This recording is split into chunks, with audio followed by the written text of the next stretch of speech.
মন্দারের অতীত জানতে পেরে কান্নায় ভেঙে পড়ল গোটা জোড়াবাড়ি। হ্যাঁ বন্ধুরা, কোন গোপনে মন ভেসেছে সিরিয়ালে আজকের পর্বে তোমরা এরকমটাই দেখতে পাবে। পুরো গল্পটা জানতে হলে প্লিজ লাইক দিয়ে সঙ্গে থেকো। মন্দার রোহিণী আর শ্যামলীর কথা ভেবে বাড়ি ছেড়ে চলে যায়, বলে আমার জন্য ওদের কোনো ক্ষতি হোক এটা আমি চাই না। কিন্তু মন্দার রাস্তাতে গিয়ে পুলিশ দেখতে পায়, তারপরে কোন দিক যাবে বুঝতে পারে না। এদিকে শ্যামলী বলে যে মন্দারকে ফিরিয়ে আনতেই হবে। শ্যামলী অনিকেতের কাছে যায়, অনিকেতকে অনেক রিকোয়েস্ট করে। তারপরে অনিকেত বলে যে ঠিক আছে, তুমি বাড়িতে থাকো, আমি মন্দারকে ফিরিয়ে আনছি। এরপর অনিকেত মন্দারকে বাড়িতে ফিরিয়ে আনতে যায়।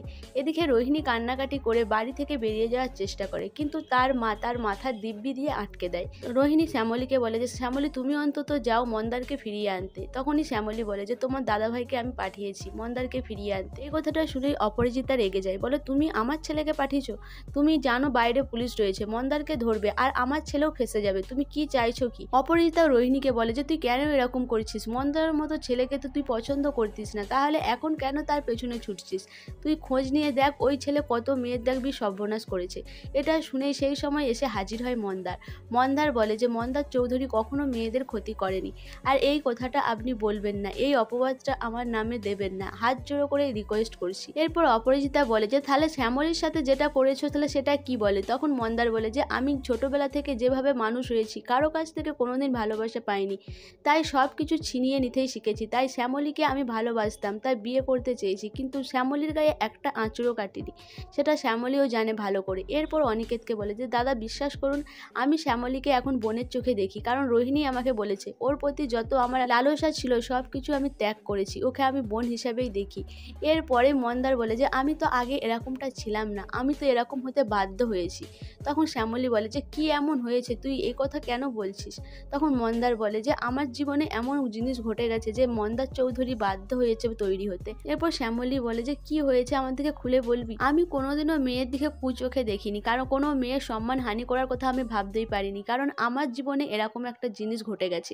তখন শ্যামলী জিজ্ঞাসা করে যে কি হয়েছে? তখন মন্দার বলে যে আমার বোনকে তুলে নিয়ে গেছিল ওই সুরেনের দলেরা, তারপর আমার বোনকে আর খুঁজে পাইনি। বারবার আমি পুলিশের কাছে গেছি, প্রশাসনের কাছে গেছি, সবার ঘরে ঘরে গিয়ে আমি হাত জোড়ো করে বিচার চেয়েছি, সবাইকে পাশে চেয়েছি, কিন্তু কেউ আমার পাশে দাঁড়ায়নি। আমার মা সেটা সহ্য করতে না পেরে আমার মাও মারা যায়।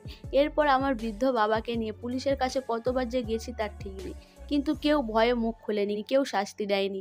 আমার বাবাও অসুস্থ হয়ে পড়লো, আমার বাবা অসুস্থ হয়ে মারা যায়, কিন্তু তারপরেও ভাবেই কিন্তু আইন হাতে তুলে নিইনি। তারপরেও অনেক চেষ্টা করে গেছি, কিন্তু শেষ পর্যন্ত আমার মাথার ছাতও রাখেনি ওরা। বাধ্য হয়ে ওদের সাথে লড়ার জন্য আমি নিজের হাতে অস্ত্র তুলে নিয়েছি। আমি ভেবেছি যে ওদের মতো শক্তিশালী লোকের সাথে লড়তে হলে আমাকেও পাওয়ারফুল হতে হবে, তাই আজকে আমি মন্দার চৌধুরী হয়ে উঠেছি।